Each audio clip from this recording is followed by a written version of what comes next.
राधे भक्तों, आप सभी का स्वागत है आपके अपने चैनल पर संदीप भक्ति ज्ञान गंगा में। भक्तों, आज की इस वीडियो में मैं आपको बछ बारस गोवश द्वादशी की मैं कथा सुनाऊंगी। तो भक्तों, वीडियो को अंत तक पूरा देखिएगा। बिना स्किप किए हुए कथा सुनते समय हुंकारा जरूर से भरिएगा। हुंकारा भरने से ये होता है कि आपको भी कथा का पूर्ण फल प्राप्त होता है। तो कथा कभी भी खाली हाथ नहीं सुनी जाती है। तो देखिए, इस प्रकार से पहले आप पूजन कर लें अच्छी प्रकार से। जब आपकी पूजन संपूर्ण हो जाता है, फिर यहीं पर चौकी के पास बैठकर ही कथा सुनी जाती है। तो कथा कभी भी खाली हाथ ना सुने। कथा सुनने के लिए हमें हाथ में इस तरह से अक्षत लेना है और पुष्प लेना है और गोवध द्वादशी बछ बारस की हमें कथा सुननी होती है। तो चलिए, बिना देरी करते ना हुए कथा शुरू करती हूँ। कार्तिक कृष्ण द्वादशी के दिन गोवत्स द्वादशी के दिन गौ माता और उनके बछड़े की पूजा की जाती है। यह त्योहार एकादशी के एक दिन बाद द्वादशी को और धनतेरस से एक दिन पहले मनाया जाता है। गोवत्स द्वादशी की पूजा गोधूलि वेला में की जाती है। जो लोग गोवत्स द्वादशी का पालन करते हैं वे इस दिन गौ माता के दिन गेहूं और दूध से बनी हुई चीजों का खाने को से बचते हैं। भारत के कुछ हिस्सों में इसे बछ बारस का त्योहार भी कहा जाता है। गुजरात में इसे बाघ बारस भी कहा जाता है। गोवत्स द्वादशी को नंदनी व्रत के रूप में मनाया जाता है। नंदनी गौ को हिंदू धर्म में दिव्य माना जाता है। गोवत्स द्वादशी पूजा पुत्र प्राप्ति की कामना के लिए महिलाएं करती हैं। इस व्रत पर गीली मिट्टी से गौ माता और बछड़ा, बाघ एवं बाघिन की मूर्तियां बनाकर पाटला या पत्ता या फिर पट पर रखकर उसकी विधि पूर्वक पूजा की जाती है। ध्यान रखें, भविष्य पुराण के अनुसार गौ माता की पृष्ठभूमि में ब्रह्मा, गले में विष्णु, मुख में रुद्र, मध्य भाग में सभी देवता और रोम छिद्र में महर्षि गण, पूंछ में अंत नाग और अंदर पर्वतों का वास है।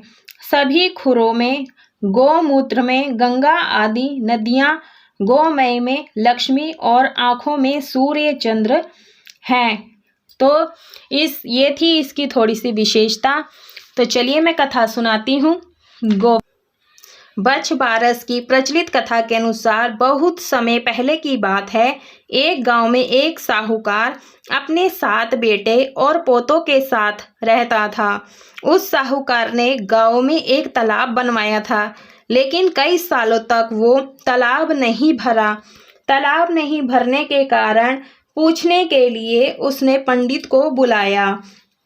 पंडित ने कहा कि इसमें पानी तभी भरेगा जब तुम या तो अपने बड़े बेटे या अपने बड़े पोते की बलि दोगे। तब साहूकार ने अपने बड़ी बहू को तो पीहर भेज दिया और पीछे से अपने बड़े पोते की बलि दे दी। इतने में गरजते बरसते बादल आए और तालाब पूरा भर गया। इसके बाद बछ बारस आई और सभी ने कहा कि अपना तालाब पूरा भर गया है, इसकी पूजा करने चलो। साहूकार अपने परिवार के साथ तालाब की पूजा करने गया।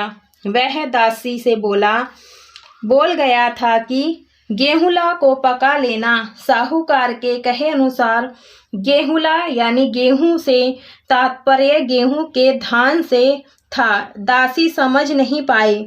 दरअसल गेहूला गाय के बछड़े का भी नाम था। उसने गेहूला को ही पका लिया। बड़े बेटे की पत्नी भी पीहर से तालाब पूजने आ गई थी। तालाब पूजने के बाद वह अपने बच्चों से प्यार करने लगी। तभी उसने बड़े बेटे के बारे में पूछा। तभी तालाब में से मिट्टी में लिपटा हुआ उसका बड़ा बेटा निकला और बोला, माँ मुझे भी प्यार करो। तब सास बहू एक दूसरे को देखने लगी। सास ने बहू को बलि देने वाली सारी बात बता दी। फिर सास ने कहा, बछ बारस माता ने हमारी लाज रख ली और हमारा बच्चा वापस दे दिया। तालाब की पूजा करने के बाद जब वह वापस घर लौटी तो देखा बछड़ा नहीं था। साहूकार ने दासी से पूछा, बछड़ा कहाँ है? तो दासी ने कहा कि आपने ही तो उसे पकाने को कहा था। साहूकार ने कहा, एक पाप तो अभी उतरा ही है, तुमने दूसरा पाप कर दिया। साहूकार ने पका हुआ बछड़ा मिट्टी में दबा दिया। शाम को गाय वापस लौटती तो वह अपने बछड़े को ढूंढने लगी और फिर मिट्टी खोदने लगी। तभी मिट्टी में से बछड़ा निकल गया और साहूकार को पता चला तो वह भी बछड़े को देखने गया। उसने देखा कि बछड़ा गाय का दूध पीने में व्यस्त था। तब साहूकार ने पूरे गांव में यह बात फैलाई कि हर बेटे की मां को बछ बारस यानी गोवत्स द्वादशी का व्रत करना चाहिए। हे बछ बारस माता, जैसा साहूकार की बहू को दिया वैसा हमें भी देना। कहानी कहते सुनते ही सभी की मनोकामना पूर्ण करना। कहीं कहीं मनांतर से कथा में यह जिक्र भी मिलता है कि गेहुला और मूंगला दो बछड़े थे जिन्हें दासी ने काटकर पका दिया था। इसलिए इस दिन गेहूं, मूंग और चाकू तीनों का प्रयोग वर्जित कहा गया है। तो भक्तों, ये थी बछ बारस की, गोवत्स की, वसु बारस की कहानी कथा। और इसके बाद हमें विनायक जी की भी कथा सुननी होती है। तो कथा गणेश जी की मेरे चैनल पर है, आप वहां जा कर के सुन सकते हैं।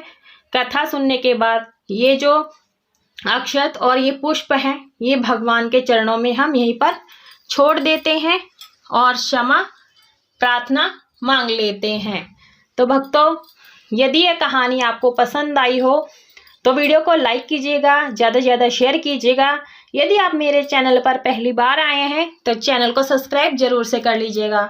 साथ में बेल आइकन की घंटी को भी प्रेस करना ना भूलें। और कमेंट बॉक्स में बछ बारस की, गोवत्स द्वादशी की जय अवश्य लिखेगा और मेरे लड्डू गोपाल की भी जय जरूर लिखेगा। पूरा वीडियो देखने के लिए आप सभी का बहुत बहुत धन्यवाद। मिलती हूँ नेक्स्ट वीडियो में, तब तक के लिए आप सभी को राधे राधे।